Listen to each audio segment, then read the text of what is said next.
جان رکھو کہ اللہ ہی زمین کو اس کے مرنے کے بعد زندہ کرتا ہے۔ ہم نے اپنی نشانیاں تم سے کھول کھول کر بیان کر دی ہیں تاکہ تم سمجھو۔ جو لوگ خیرات کرنے والے ہیں، مرد بھی اور عورتیں بھی، اور اللہ کو نیک نیتی سے قرض دیتے ہیں، ان کو کئی گنا ادا کیا جائے گا اور ان کے لیے عزت کا صلہ ہے۔ اور جو لوگ اللہ اور اس کے پیغمبروں پر ایمان لائے، یہی اپنے پروردگار کے نزدیک صدیق اور شہید ہیں۔ ان کے لیے ان کے اعمال کا صلہ ہوگا اور ان کے ایمان کی روشنی بھی ہوگی۔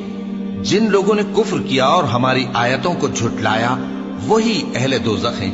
جان رکھو کہ دنیا کی زندگی محض کھیل اور تماشا اور زینت و آرائش اور تمہارے آپس میں فخر و ستائش اور مال و اولاد کی ایک دوسرے سے زیادہ طلب و خواہش ہے۔ اس کی مثال ایسی ہے جیسے بارش کہ اس سے اگنے والی کھیتی کسانوں کو بھری لگتی ہے، پھر وہ کھیتی خوب زور پر آتی ہے، پھر اے دیکھنے والے تو اس کو دیکھتا ہے کہ پک کر زرد پڑ جاتی ہے، پھر چورا چورا ہو جاتی ہے۔ اور آخرت میں کافروں کے لیے عذاب شدید اور مومنوں کے لیے اللہ کی طرف سے بخشش اور خوشنودی ہے۔ اور دنیا کی زندگی تو دھوکے کا سامان ہے۔ بندو اپنے پروردگار کی بخشش کی طرف اور جنت کی طرف لپکو، جس کا عرض آسمان اور زمین کے عرض کا سا ہے، اور وہ ان لوگوں کے لیے تیار کی گئی ہے جو اللہ پر اور اس کے پیغمبروں پر ایمان لائے ہیں۔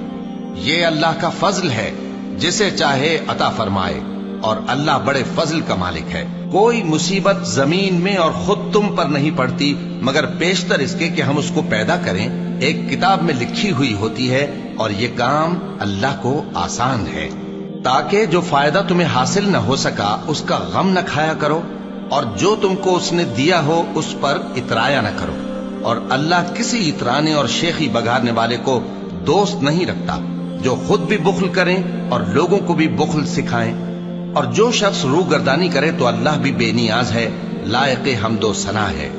ہم نے اپنے پیغمبروں کو کھلی نشانیاں دے کر بھیجا اور ان پر کتابیں نازل کی اور میزان عدل، تاکہ لوگ انصاف پر قائم رہیں۔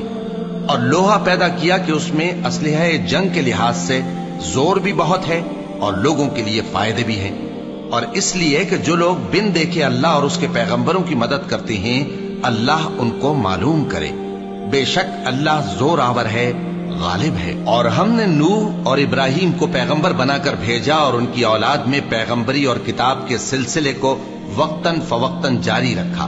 سو بعض تو ان میں سے ہدایت پر ہیں اور اکثر ان میں سے نافرمان ہیں۔ پھر ان کے پیچھے انہی کے قدموں پر اور پیغمبر بھیجے، اور ان کے پیچھے مریم کے بیٹے عیسیٰ کو بھیجا، اور ان کو انجیل عنایت کی، اور جن لوگوں نے ان کی پیروی کی ان کے دلوں میں شفقت اور مہربانی ڈال دی۔ اور ترک دنیا والی نئی بات تو خود انہوں نے نکال لی، ہم نے ان کو اس کا حکم نہیں دیا تھا، مگر انہوں نے اپنے خیال میں اللہ کی خوشنودی حاصل کرنے کے لیے آپ ہی ایسا کر لیا تھا، پھر جیسا اس کو نبھانا چاہیے تھا نبھا بھی نہ سکے۔ بس جو لوگ ان میں سے ایمان لائے ان کو ہم نے ان کا اجر دیا، اور ان میں بہت سے نافرمان ہیں۔ مومنو، اللہ سے ڈرو اور اس کے پیغمبر پر ایمان لاؤ، وہ تمہیں اپنی رحمت سے دگنا اجر عطا فرمائے گا اور تمہارے لیے روشنی کر دے گا جس میں تم چلو گے، اور تم کو بخش دے گا، اور اللہ بخشنے والا ہے، مہربان ہے۔ یہ باتیں اس لیے بیان کی گئی ہیں کہ اہل کتاب جان لیں کہ وہ اللہ کے فضل پر کچھ بھی قدرت نہیں رکھتے، اور یہ کہ فضل اللہ ہی کے ہاتھ میں ہے، وہ جس کو چاہتا ہے دیتا ہے، اور اللہ بڑے فضل کا مالک ہے۔